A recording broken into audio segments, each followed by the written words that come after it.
Another thing I wanted to ask you, because you guys started Poison the Well, you were like 18, right?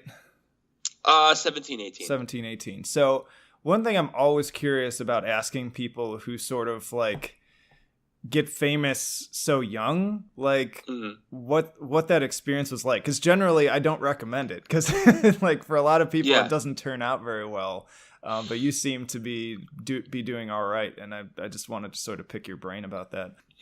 So it depends, right? Like, I can only speak to my experience. For me, it has to do, there's a few factors involved. The very first thing is I don't really care about adulation and like the spotlight being on me. It's not something I desire. And the more that I've lived in California and have kind of hung out with people in bigger bands or semi-famous people, or, famous people, just say you're at a party and there's famous people there. The more that I've noticed that it comes from a place of like, they feel empty and hollow and they search for that, attention, celebrity, whatever you want to call it, to fill a void. But you have to kind of find that shit within yourself. You have to be self-content, or you have to be okay, or whatever, right? So it becomes a bottomless pit. Well, all they're doing is just trying to fill it up. Yeah. And it's not getting filled up. So it's just like, well, what do? You have to keep, it's like taking drugs, right? Not that I take drugs, but it's like, you think of like a heroin addict. It's like they get high and then it just takes a little bit more to get them high, and then a little bit more, and a little bit more, and a little bit more. They get clean. They fucking, go away. They come back and then they try to take the same amount of heroin that they're taking before and they overdose. It's very similar in terms of like, with that sort of thing. So for me, I just don't care about that sort of attention, like that level of attention. Like, yeah, like I'm a human being. Like, obviously you want to be recognized for the effort that you put into things, or if you accomplish something, it feels good. But I don't really like, at this point, like Poison the Well is part of my past. I don't think of myself like I've continued to sort of build my identity on other things. So it's like there's people that just their identity becomes their band, and they're just constantly trying to be associated with it, be associated, and just fill that void. And yeah, I'm just not really that type of guy. I just kind of want to be more of the sort of the drummer, like the guy in the background, just beating the shit out of his drums, and seen and heard, but not heard in the sense of like I need to talk, but just you hear my drums, Yeah. So that's why I think that me as a person, I'm pretty even keeled because of that. It's just like I don't care about that. I'm more of an introvert. Like I don't really I don't need that attention to validate me. It's just like I know who I am. I'm very proud of what Poison the Well has accomplished. I'm very proud of what I have accomplished. I definitely, like, on social media and stuff, I'll definitely do throwback photos and shit like that. But it's more of like honoring and being grateful for what my past has given to me. Yeah. You know what I mean? Yeah, totally.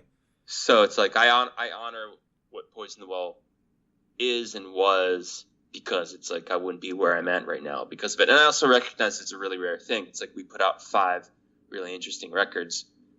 Some of them, and that's not being said for me, but, from what people say is that they're important parts of a particular genre / subgenre of music. And to me, that's just, it's really humbling, and it's really, I don't know. I just want to pay tribute to it. I want to be grateful for that because I know that doesn't happen all that often. So it's like, you don't define yourself by it. And I think that is an important deciding factor. Like, I mean, what you're describing is you have a very strong kind of, I was talking with Finn about like internal versus external locus of control. It sounds like you're very kind of more self-determined. You've got good self-esteem just in your capabilities and what you're doing, and you're not trying to define yourself by what everybody else thinks about it. And it's also too, like, I'm very aware of who I am and what my strengths are, but I'm also very aware of like what my weaknesses are, and I accept them and I'm okay with them. And when I say I'm okay with them, it's not like I just let them sit there. Like, obviously I try to improve upon the things that are a little bit more difficult for me. And, I might fail repeatedly, or I might make small little incremental, ascensions. But I'm very aware and I'm very okay with things, because I realize that, like, my strengths as a person outweigh my weaknesses. Yeah. You know what I mean? Yeah. And it's just acceptance. I'm just very accepting of everything. And I try not to let like, you know, my shortcomings and my weaknesses like take a hit on my self-esteem at all. Yeah. Or like my willingness to move forward or anything like that. Just because it's, I just kind of how I am. I guess I'm fortunate in that regard. Yeah, you are. Because I mean, honestly, a lot of people struggle with that and are absolutely like crippled by the idea of failure or making a mistake or, you know, saying the wrong thing or doing the wrong thing. And yeah.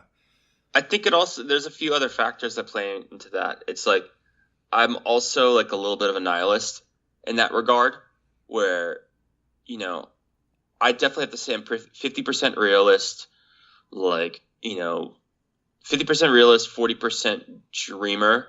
And that obviously like fluctuates, but there's like a 10 to 15% of me that's just very nihilistic and doesn't really believe in anything or believe that life has any, like, life doesn't have any meaning. So you have to ascribe meaning to life. You have to make it worth it is, because like I think Joe Rogan says is like we're on this little blue fucking dot that's just like going whatever 1,000 miles an hour in the void of nothing out there. It's like you really start looking at the way the world is. It's like there's like we're here to survive and procreate. Past that, it's like you have to give it meaning.